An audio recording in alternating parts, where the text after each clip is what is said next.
Meu cordial boa noite a todos os amigos que estão aqui reunidos no Clube da Bíblia para mais esta aula, para mais esta live que está sendo gravada e que estará disponível se porventura você não pôde estar presente. Este já é o nosso 7º encontro, é a 7ª videoaula e hoje nós vamos tratar um tema muito interessante que é o panorama histórico do Novo Testamento. Os livros do Novo Testamento, eles foram escritos em que período? E eles percorrem por qual contexto histórico, nós diríamos dessa maneira. Então, hoje, esse é o tema. Nas 2 últimas videoaulas, nós tratamos sobre o panorama histórico do Antigo Testamento, e com a aula de hoje, nós vamos fechar essa temática. Estamos muito felizes porque você está aqui novamente, e pela graça de Deus, teremos aqui um conhecimento que vai ser proveitoso para nós entendermos mais profundamente, para nós entendermos mais amplamente o que diz o relato da Bíblia. Como temos feito todas as aulas, a gente começa pedindo a bênção de Deus, que o Pai do céu nos dê um entendimento, nos ajude a assimilar o conteúdo, para que isso seja muito útil para a nossa caminhada espiritual. Hoje, quem vai orar para a gente é o irmão Carlos Storck. Pode abrir o microfone e fazer oração para a gente, meu irmão. Querido Deus, eterno Pai Celestial, nós lhe agradecemos, Senhor, a oportunidade que temos de termos esse estudo, essas videoaulas, que é uma bênção para cada um de nós. Amém. Pedimos que tu esteja hoje ainda com o pastor Tavera, que ele possa ser inspirado por ti e que nós possamos aprender muitas lições para pôr em prática em nossas vidas. São bênçãos que nós pedimos, agradecemos em nome de Jesus. Amém. Amém. Amém. Bom, Carlos, muito obrigado aí pela oração. Se porventura você estiver com a Bíblia, eu sugiro que você tome a Bíblia nas mãos, que a gente vai dar uma olhadinha nos grupos de livros que nós temos aí. E eu vou repetir pela 1000ª vez que o critério utilizado para agrupar os livros da Bíblia não é o critério cronológico, ou seja, os livros, eles não estão agrupados para que a narrativa ela esteja na sequência, e eles também não estão agrupados à medida que eles foram sendo escritos. Então, a título de exemplo, pensando especificamente no Novo Testamento, o último livro da Bíblia a ser escrito não foi o livro do Apocalipse, foi o Evangelho de João. E aí você vai dizer, então por que o Evangelho de João ele está junto com os evangelhos? E é até redundante, né? Mas aqui já tem a resposta. Porque os livros eles estão agrupados por pontos em comum, especialmente o estilo literário ou o autor em comum. E aí a gente tem os 4 evangelhos, são 4 livros contando a vida e os ensinos de Jesus. Então, o Evangelho de João, que foi o último livro a ser escrito, ele está junto com os demais evangelhos. E a gente tem o primeiro bloco de livros do Novo Testamento, nós apresentamos os 4 evangelhos e o livro de Atos. Estes 5 livros, eles têm essa característica marcante do Novo Testamento, de que eles têm uma narrativa histórica. Eles estão contando uma história. Os 4 evangelhos contam a vida e os ensinos de Jesus. E aí os evangelhos terminam dizendo que depois da ressurreição, Jesus voltou para o céu. E aí vem o livro de Atos. E o livro de Atos dos Apóstolos, ele vai contar como os apóstolos, como os primeiros discípulos de Jesus, eles expandiram a igreja. Jesus foi aquele que estabeleceu, que criou a igreja cristã. E agora os apóstolos são aqueles que consolidaram e espalharam a igreja cristã, o povo de Deus ao redor do mundo. E aqui já vem uma questão muito, muito interessante, é importantíssimo que a gente avalie. O Antigo Testamento conta a história do povo de Israel, excetuando aqueles primeiros 11 capítulos, que é uma narrativa histórica relacionada à história da humanidade. E aí, a partir do capítulo 12 de Gênesis, até os últimos capítulos dos profetas, ali, daqueles que narraram o pós-exílio, a gente tem a narrativa do povo de Israel, das tribos dos descendentes, dos filhos de Israel. Quando a gente vai para o Novo Testamento, aí a narrativa começa com a pessoa de Jesus Cristo, os seus ensinos, o estabelecimento da igreja, e, por consequência, agora não é mais uma raça por descendência, agora é um povo unido pela fé. Então, no Antigo Testamento, a igreja de Deus, o povo de Deus, é o povo de Israel. No Novo Testamento, o povo de Deus pertence a toda a tribo, língua, povo. E aí vem o apóstolo Paulo para enfatizar: Deus não faz acepção de pessoas. Todo aquele que aceita Jesus Cristo, aceita Jesus como seu Salvador, e ele aceita Jesus pela fé, todo aquele que aceita Jesus Cristo como seu Salvador, também é filho de Abraão. Agora você entende a expressão, né? Por que filho de Abraão? Porque lá no Antigo Testamento, quem era descendente de Abraão é que fazia parte do povo de Deus, daquela linhagem da promessa, descendente de Abraão, Isaque e Jacó. E agora a gente vai para o Novo Testamento, ele fala assim, ó, não interessa onde você nasceu, quem sejam os seus antecessores, o que importa é se você aceitou Jesus Cristo. Se você aceitou Jesus Cristo como seu Salvador, se você se tornou um discípulo de Jesus, então você, pela fé, também faz parte do povo de Deus. Pela fé, porque Abraão é o pai da fé, você também é filho de Abraão. E forma, né, é parte integrante da Igreja de Deus. Então, são esses 5 livros que apresentam a narrativa histórica. Vou repetir. Eles vão contar a vida e os ensinos de Jesus, e eles vão contar os atos dos apóstolos para consolidarem e expandirem a igreja com a pregação do evangelho. É essa a narrativa histórica do Novo Testamento. 4 evangelhos, mais o livro de Atos. Uma curiosidade muito interessante. O livro de Atos foi escrito por um dos evangelistas. Alguém se lembra quem foi o evangelista? Nós temos 4 evangelhos: Mateus, Marcos, Lucas e João. Um desses 4 também escreveu o livro de Atos. Alguém se lembra? Escreve aqui no chat. E aí fica muito interessante, porque a sensação que a gente tem é que é uma mesma história escrita em 2 volumes. Parabéns, Claudemir, é isso mesmo. Quem escreveu o livro de Atos foi Lucas. E ele escreve como se fosse a mesma história em 2 volumes. A primeira história até Jesus, a ressurreição, e ele vai para o céu. A segunda história, falando dos discípulos e eles expandindo e consolidando a igreja. Então, vale a pena, estou dando aqui uma dica, eu considero que é muito interessante, quem for ler o Evangelho de Lucas já emenda ali a leitura e avança para o livro de Atos. Entre Lucas e Atos tem o Evangelho de João, mas aí você já emenda e já lê também o livro de Atos. Uma outra curiosidade de Lucas: todos os 40 profetas, a gente arredonda em 40, tá? Todos os 40 profetas que participaram na composição da Bíblia eram descendentes do povo de Israel, começando pelo primeiro, que foi Moisés. E eu estou arredondando aqui nas datas, tá? Os primeiros livros que Moisés escreveu foram escritos por volta do ano 1500 antes de Cristo. Na verdade, pouco menos, entre 1450 e 1500 antes de Cristo.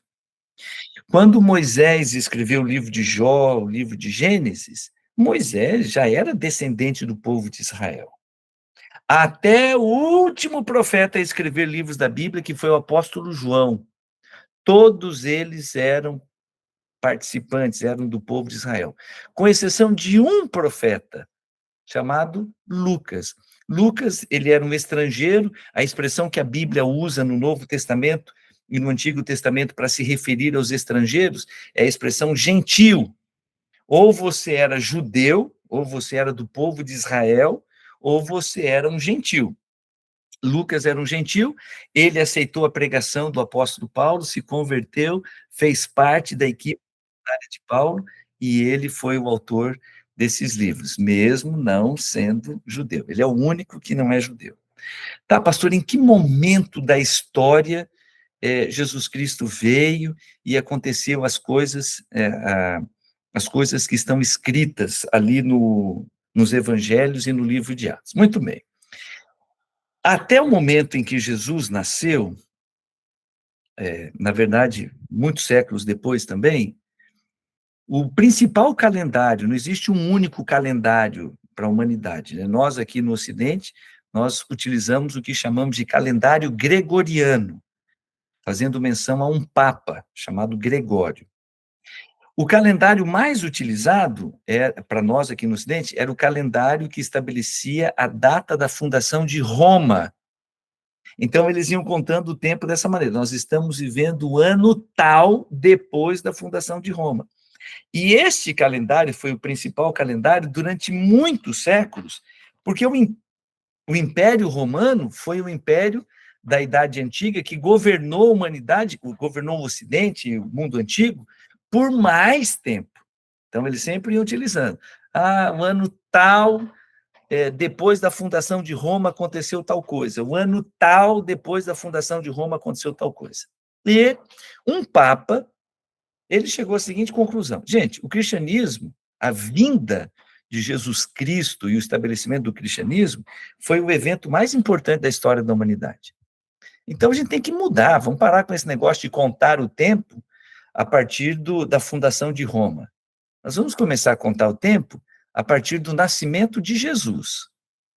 E esse Papa pediu para que um monge, um sábio bizantino, lá de Bizâncio, que depois ficou chamada de Constantinopla, e depois, era chamada de Constantinopla, Bizâncio, Constantinopla, e hoje seria o equivalente à capital da Turquia, Istambul. Ali tinha um sábio, um monge, chamado Dionísio, e ele pediu, o fulano, você poderia fazer uma pesquisa para definir em que ano Jesus Cristo nasceu? Ele falou assim, vou pegar os dados históricos que estão mencionados ali na Bíblia, quando fala qual foi o imperador que estabeleceu um censo exigindo que José e Maria fizessem aquela viagem e tal, e eu vou conseguir definir o ano em que Jesus nasceu.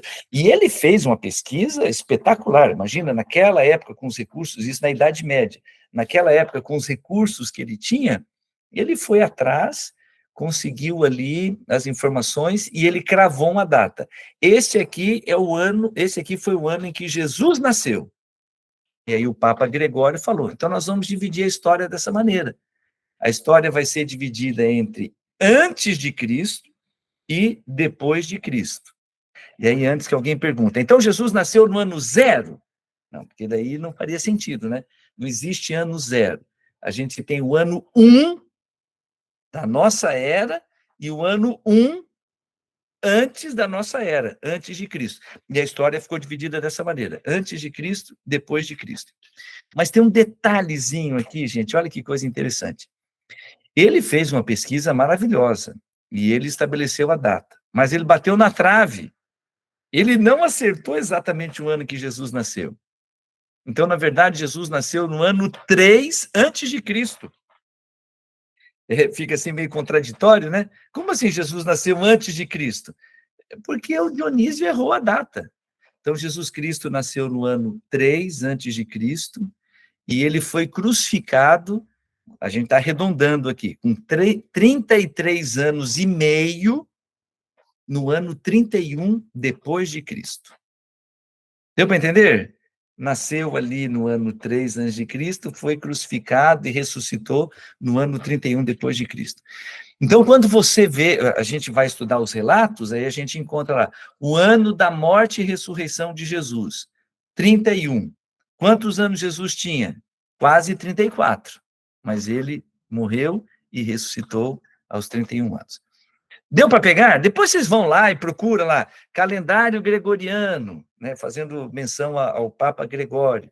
Escreva lá, o ano do nascimento de Jesus. Pode pesquisar que vocês vão ter mais informações. Eu trouxe isso aqui só a título de curiosidade para a gente contextualizar. Então, a gente divide dessa maneira. Tem os livros escritos antes de Cristo, que são o Antigo Testamento, os livros escritos depois de Cristo, que são o Novo Testamento. Os primeiros livros que foram escritos, os primeiros evangelhos, eles foram escritos cerca de 20 anos depois da ressurreição de Jesus Cristo.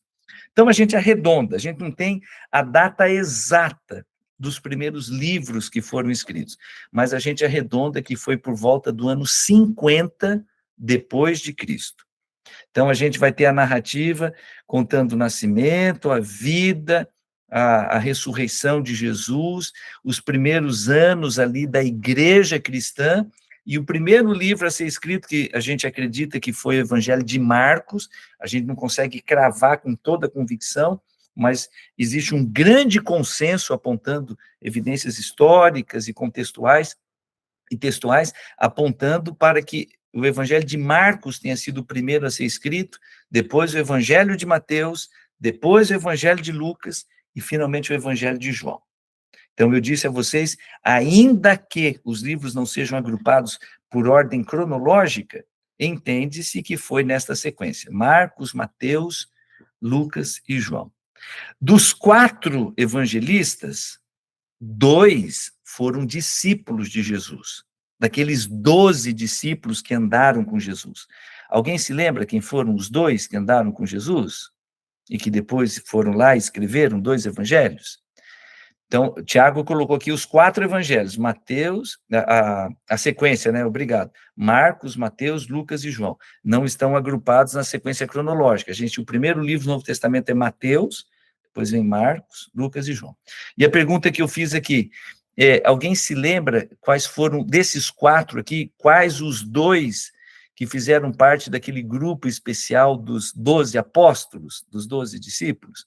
Muito bem, Claudemir, João e Mateus. Esses 2 andaram com Jesus durante seu ministério público. Marcos e Lucas, não. Marcos, ele recebeu a mensagem do evangelho de forma muito especial de Pedro.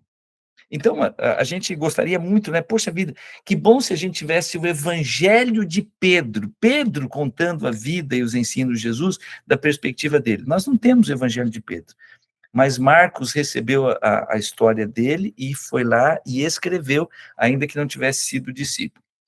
E Lucas começa tanto o Evangelho de Lucas quanto o livro de Atos, dizendo: eu fiz uma profunda pesquisa, eu fiz uma acurada pesquisa, e eu estou narrando os fatos que se sucederam. Ele era profeta, foi inspirado por Deus, mas ele baseou o relato nas testemunhas oculares, naqueles que viveram com Jesus e que estavam contando a história, ele foi lá e escreveu. Outro fato interessante, a gente tem 4 evangelhos, cada um deles por uma perspectiva diferente. Então, eu quero rapidinho aqui explicar para vocês quais foram as principais ênfases dos evangelhos. Mateus, ele escreveu seu evangelho pensando no povo judeu. Ele queria mostrar para o povo judeu que Jesus Cristo era o cumprimento das profecias do Antigo Testamento referindo-se ao Messias.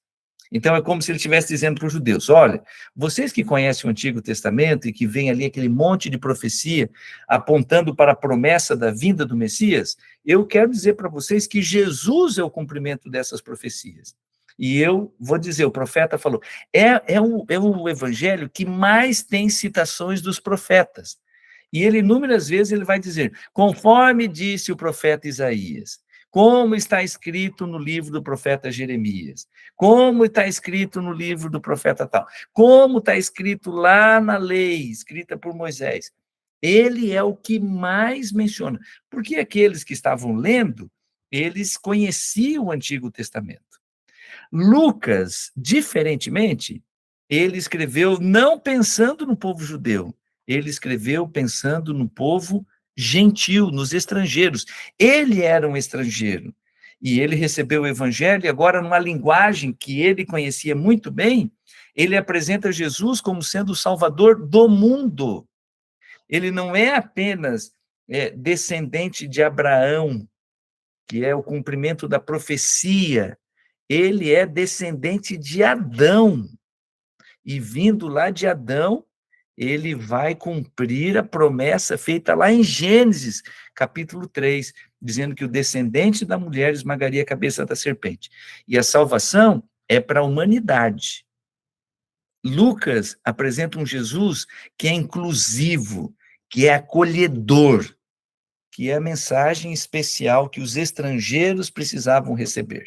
Deu para gravar? Quando você estiver lendo o Evangelho de Mateus, você vai perceber, agora eu entendi, ele estava pensando especialmente nos judeus. Quando você lê o Evangelho de Lucas, opa, eu entendi, ele estava se esforçando em dizer que Jesus é o Salvador do mundo e que ele acolhe e recebe as pessoas de todos os tipos, e ele não faz acepção de pessoas. Marcos foi o primeiro a escrever, e ele escreveu pensando numa maneira de apresentar Jesus, uma narrativa curtinha, mas apresentando Jesus como sendo o cumprimento da profecia, como sendo o Salvador do mundo e sendo aquele que tem autoridade. Essa aqui é uma palavrinha-chave dentro do Evangelho de Marcos. É aquele que tem autoridade. Eu disse para vocês que ele foi escrito pela perspectiva de Pedro. Pedro, historicamente, isso não está mencionado na Bíblia, tá? Pedro é o fundador da igreja em Roma, no Império Romano. O cenário de César, aquele que tinha tanta autoridade que ele era considerado, havia os adoradores de César, os adoradores do imperador. E agora vem Marcos escrevendo pela perspectiva de Pedro, para dizer, foi o primeiro dos evangelhos a ser escrito.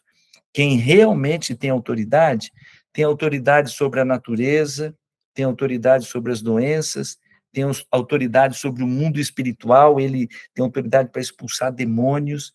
Quem realmente tem autoridade não é o imperador romano, é o Messias, é o Senhor Jesus Cristo. Então, ele escreveu de uma maneira que todos aqueles que estivessem espalhados pelo império poderiam reconhecer Jesus como sendo verdadeiro Deus, Filho de Deus e verdadeiro Rei aqui na Terra.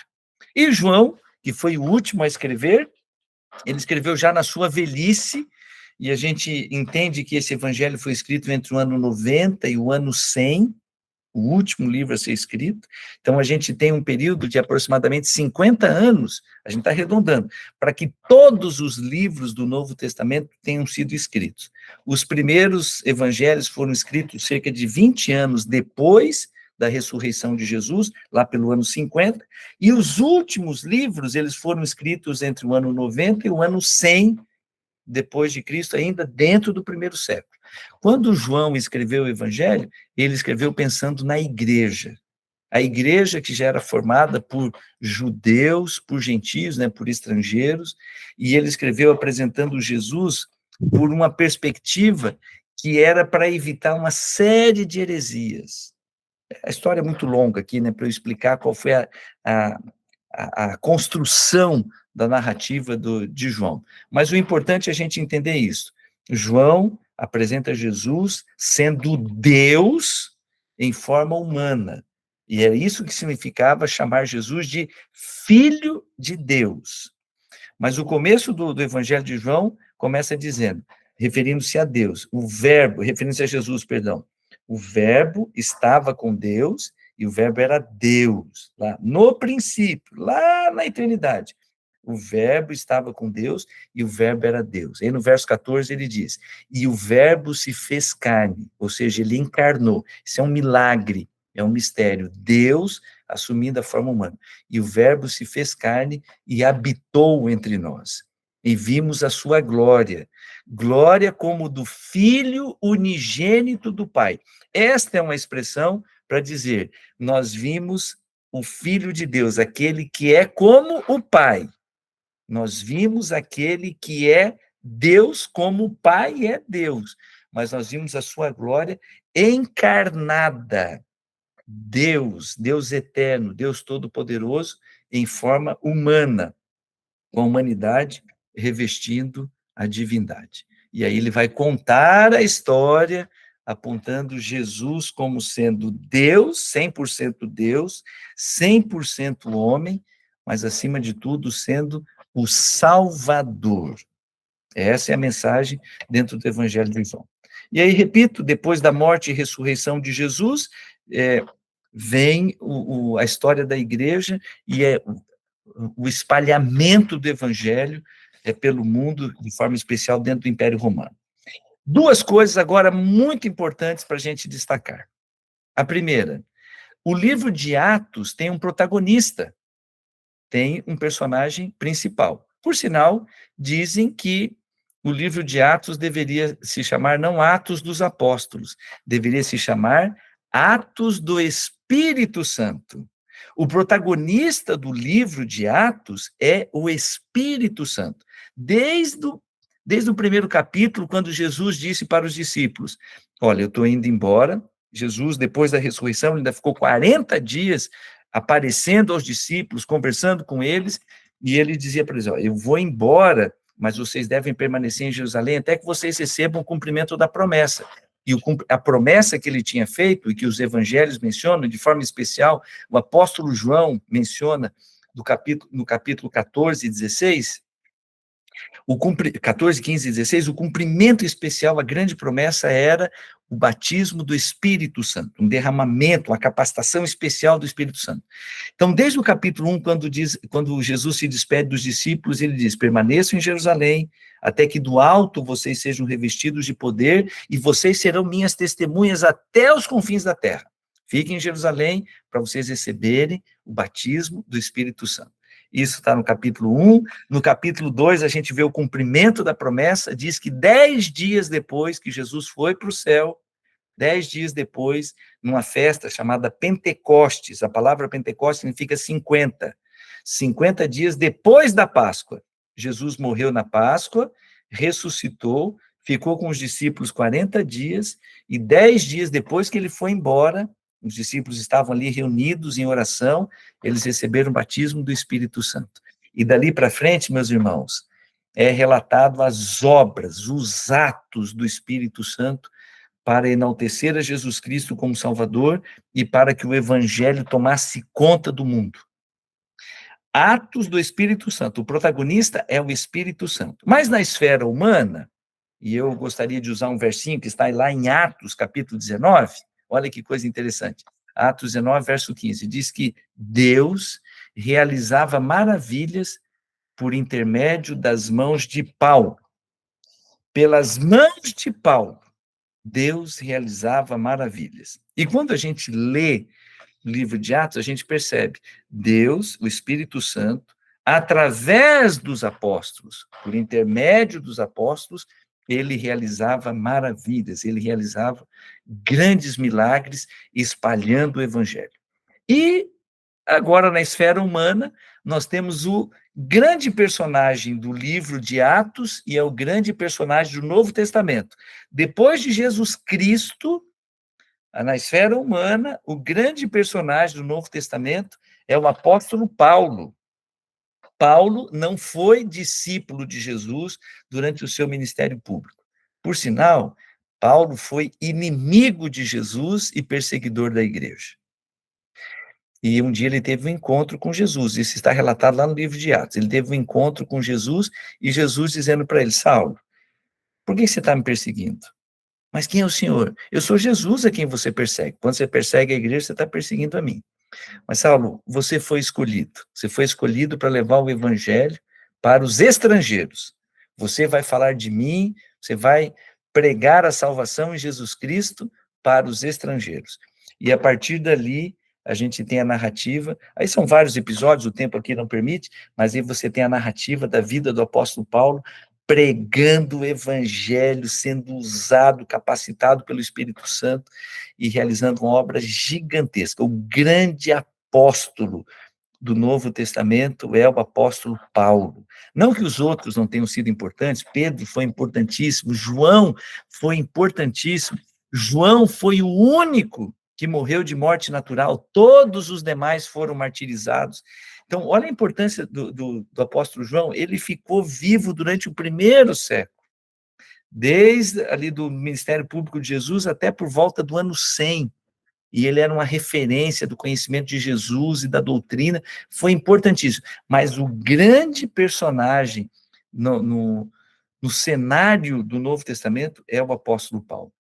E não apenas pelo que ele estava fazendo, na pregação do Evangelho, como grande evangelista do Novo Testamento, mas de forma muito especial por ele ter escrito muitos livros no Novo Testamento.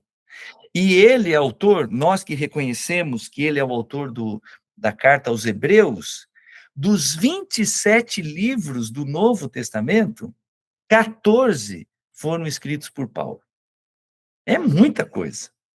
Então, a gente não consegue identificar pelo texto, especificamente, Paulo, como ele fazia em todas as outras cartas, nas outras epístolas, ele dizendo, aqui é Paulo, servo de Jesus Cristo, apóstolo de Deus, escrevendo para vocês que estão em Roma, para vocês que estão em Corinto, para vocês que estão na Galácia, por isso aos Gálatas, para vocês que estão em Éfeso, em Filipos, em Colosso, ele não se identifica dessa maneira, mas nós entendemos que ele é o autor do livro de Atos. Então, vamos lá.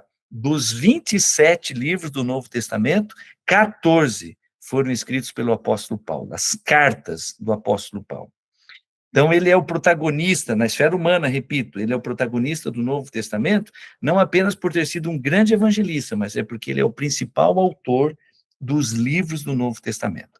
E aí a gente divide os livros do Novo Testamento da seguinte maneira, quais são os blocos? Os 5 primeiros, Evangelhos e Atos, que são livros com a narrativa histórica. Depois do livro de Atos, nós temos as cartas do apóstolo Paulo, e a gente começa com Romanos, e vai até Hebreus, e a gente chama essa parte, né, as epístolas paulinas. A gente chama de epístolas, cartas paulinas ou cartas do apóstolo Paulo. Depois a gente tem cartas que a gente chama de cartas universais, ou cartas católicas, que foram cartas escritas pelos profetas, e a gente considera que elas eram universais, elas eram direcionadas para a igreja. E aí a gente tem Tiago, que não foi discípulo de Jesus, Tiago, irmão de Jesus, que lá no livro de Atos diz que a família de Jesus se converteu, e um dos grandes líderes da igreja naquele momento formativo, um dos grandes líderes foi Tiago, irmão de Jesus. A gente tem as cartas de Tiago, de Pedro, de João e Judas. Judas, nem Judas Iscariotes, que se suicidou, e também não é Judas Tadeu, é o outro irmão de Jesus, Judas, irmão do Senhor. Então, nós temos 2 irmãos de Jesus que escreveram cartas, Tiago e Judas. Então, essas cartas, que nós chamamos de cartas universais, elas são direcionadas de forma aberta para a igreja. Com exceção da terceira epístola que o apóstolo João escreveu. E aí ele escreve, ao amado Gaio. É uma carta direcionada para uma pessoa específica, Gaio. E o último livro, depois, né, da carta de Judas, o último livro, aí é um livro de profecia. Assim como acontece lá no Antigo Testamento, que os livros proféticos ficam por último, você tem lá o Pentateuco, você tem os livros históricos, os livros poéticos, e o último bloco de livros são os livros proféticos. Dessa maneira, a gente também tem o último livro, na sequência dos livros, é um livro profético. Não que ele tenha sido escrito por último. Como eu já disse, o último a ser escrito foi o Evangelho de João. Mas aí tem o último livro, que é um livro de profecias. É o livro de Apocalipse. Ainda dentro da contextualização histórica, eu já estou encerrando, um dos últimos capítulos, né, o capítulo 24 e 25, o Evangelho de Mateus tem 28 capítulos, mas o capítulo 24 e 25, eles são chamados de sermão profético de Jesus. E ali Jesus ele está respondendo aos discípulos quando é que chegaria o fim do mundo. Porque Jesus disse aos discípulos que não ficaria pedra sobre pedra lá no templo de Jerusalém, e os discípulos ficaram intrigados, falaram, Jesus, só pode ser o fim do mundo, quando é que vai ser tudo destruído? E aí Jesus, ele mistura na sua narrativa, Mateus 24 e 25, orientações que diziam respeito à destruição de Jerusalém, e orientações que diziam respeito ao fim dos tempos mesmo, por ocasião da volta de Jesus. A destruição de Jerusalém que é um marco na história do Novo Testamento, ainda que ela não seja mencionada no Novo Testamento, a não ser de maneira profética. A destruição de Jerusalém aconteceu no ano 70 depois de Cristo, com a invasão de um exército do Império Romano. O general Tito invadiu a Judéia e ele veio destruindo tudo, passando uma patrola. E ele veio, destruiu a cidade de Jerusalém, e o segundo templo também foi destruído. Houve derramamento de sangue, a ponto de escorrer sangue. Com a invasão da cidade, o povo foi procurando lugar para se esconder, para se proteger, e uma verdadeira multidão conseguiu se esconder no templo, no pátio do templo e dentro do próprio templo. E quando o exército chegou, eles foram matando a espada, e uma verdadeira enxurrada de sangue escorreu pelas escadarias do templo, que ficava uma parte alta da cidade de Jerusalém. Uma tragédia, uma tragédia. E, por esta ocasião, o povo judeu, ele permaneceu sem pátria, desde a destruição de Jerusalém, no ano 70 depois de Cristo, até a formação do Estado de Israel, logo após a Segunda Guerra Mundial, em 1948.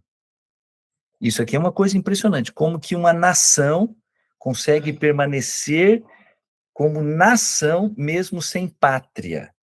Uma nação sem pátria.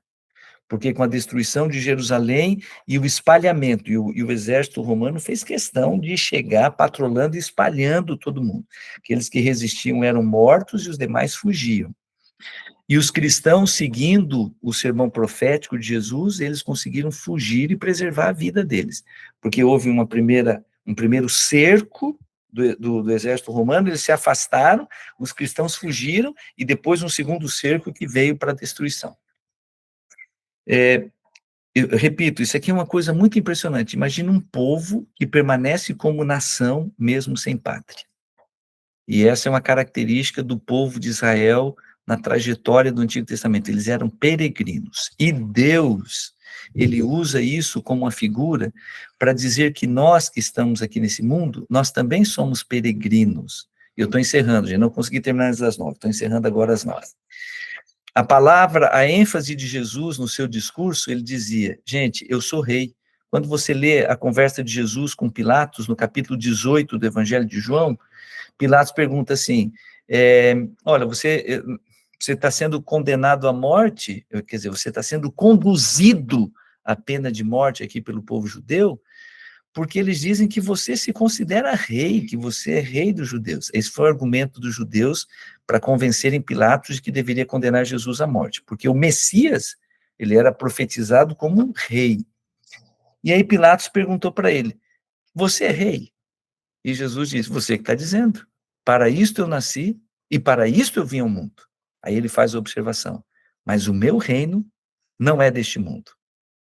Jesus veio estabelecer um reino aqui na Terra que não é deste mundo. E por que eu estou mencionando isso? Porque toda a narrativa dos evangelhos, a pregação do evangelho dentro do livro de Atos, as cartas do apóstolo Paulo, elas sempre são um veemente convite para que nós saiamos do mundo e passemos a fazer parte do reino de Deus. Independentemente do lugar onde nós nascemos, independentemente de qual seja a nossa pátria aqui desse mundo, nós somos convidados a fazer parte de um povo e de um reino que não tem pátria na terra, que é uma representação da pátria celestial, da pátria do céu. Então, Jesus, ele veio a esse mundo como rei, estabeleceu um reino que não é desse mundo. Nesse reino existem princípios, que são princípios que governam o reino de Deus e que são contrários aos princípios que regem esse mundo. E ele diz que nós temos segurança, e a nossa esperança está num rei, que é o rei do universo, que vai interromper a história desse mundo, e que depois do milênio vai estabelecer um novo céu e uma nova terra, onde vai habitar a justiça. E aquilo que foi perdido por causa do pecado vai ser completamente restaurado. Então, o contexto histórico do Novo Testamento é um contexto dentro do primeiro século, né, que a gente fala, o primeiro século da nossa era, é um período de dominação do Império Romano. Jesus nasceu ali no povo judeu, debaixo da dominação, do jugo do Império Romano. Ele veio estabelecer um reino, mas não é um reino deste mundo. A igreja foi estabelecida para representar o seu reino. O que é a igreja? Igreja é a representação visível do reino de Deus aqui na terra. E o que é a igreja? Igreja é povo de Deus. Quem é que compõe a igreja? Nós, que aceitamos Jesus no nosso coração. Quando ele é entronizado no nosso coração para reinar na nossa vida, nós passamos a fazer parte da igreja, do reino de Deus aqui na terra. E, por consequência, pertencemos a um reino que não tem pátria nesse mundo, mas tem a pátria celestial. Minha oração, quando a gente começa a entender isso, né? A minha oração é que, pela fé, nós aceitemos o senhorio de Jesus Cristo na nossa vida e nós passemos a fazer parte do reino de Deus aqui na terra. Pastor Tavella, estamos encerrando esse panorama histórico da Bíblia e eu gostaria de começar a ler a Bíblia de novo, assim, com esse entendimento. Onde você sugere que eu comece a ler a Bíblia? E, meus queridos, eu não tenho dúvida, vou repetir uma orientação que eu já dei lá no início. Comece pelo centro da Bíblia. A mensagem central da Bíblia é a vida e os ensinos de Jesus Cristo. A Bíblia gira em torno da pessoa de Jesus Cristo. Ele, antes da encarnação, ele era o protagonista do Antigo Testamento. Desde o cordeiro que morre lá no Jardim do Éden, e que percorre toda a narrativa do Antigo Testamento, apontando para o Cordeiro de Deus. Ele é o protagonista do Antigo Testamento. Ele é Deus conosco lá no Antigo Testamento. Quando a Bíblia se refere a Jesus Cristo dizendo, Emanuel, Deus conosco, ele já era Deus conosco. Todas as manifestações de conexão entre o Criador e a criatura, elas são realizadas por Jesus Cristo, a segunda pessoa da Trindade, o Filho de Deus, antes da sua encarnação. Então, quando você lê na Bíblia dizendo que havia uma nuvem, durante o dia uma nuvem, que era Deus guiando o povo de Israel, de noite era uma nuvem de fogo, é Jesus Cristo. Quando a Bíblia diz, e Deus escreveu com seu próprio dedo as tábuas de pedra, é Jesus Cristo. Quando o profeta Isaías diz assim, eu vi Deus assentado no alto sublime trono, ele está se referindo a Jesus Cristo, o protagonista do Antigo Testamento, a conexão entre o Criador e a criatura é Jesus Cristo, que depois de encarnado, tornou-se Emanuel. Ele já era Emanuel, mas ele é chamado de Emanuel, Deus conosco. Ele voltou para o céu, e agora o Espírito Santo, nós podemos chamá-lo de Emanuel. Jesus falou, eu não vou deixar vocês órfãos. Enquanto eu não volto para buscar vocês, o Espírito Santo, ele estará com vocês e ele estará em vocês. Então, tudo que a gente precisa é buscar de todo o coração o conhecimento desse Deus Salvador. Quando Jesus, ele faz a oração lá em João capítulo, estou encerrando, amigos, João capítulo 17, verso 23, ele diz, e a vida eterna é esta, que te conheçam a ti como único Deus verdadeiro e a Jesus Cristo a quem enviaste. Ele está numa oração pedindo para o Pai do céu abençoar os discípulos de todas as eras. E ele diz, a vida eterna é esta, é conhecer a Deus, conhecer a Jesus Cristo, nosso Salvador. De tudo que você tem que buscar de conhecimento da palavra. Eu falei aqui tanta coisa, né? Eu estou metralhando informações históricas, informações da Bíblia em todas essas aulas. Mas se tudo isso não servir ao propósito de que você conheça mais e melhor a pessoa de Jesus Cristo, tudo isso aqui é aridez completa. A palavra de Deus chegou às nossas mãos para que nós possamos conhecer verdadeiramente o caráter de Deus e a pessoa de Jesus Cristo, o nosso Salvador. Então, eu quero desafiá-lo, comece pela Bíblia, comece a leitura da Bíblia pelos evangelhos, pelo centro da grande mensagem da Bíblia, que foi profetizado no Antigo Testamento e que se realizou na encarnação e no ministério, na morte, na ressurreição e na ascensão de Jesus Cristo. Está aqui o centro. Então, eu sugeriria, pega lá, os 5 primeiros livros do Novo Testamento, que vão te dar um cenário muito interessante. E depois navegue pela Bíblia. Agora eu vou voltar lá no comecinho. Começa pelo livro de Gênesis, mas da história do povo de Israel. Agora eu quero avançar para as cartas que o apóstolo Paulo escreveu. Vá, pode navegar.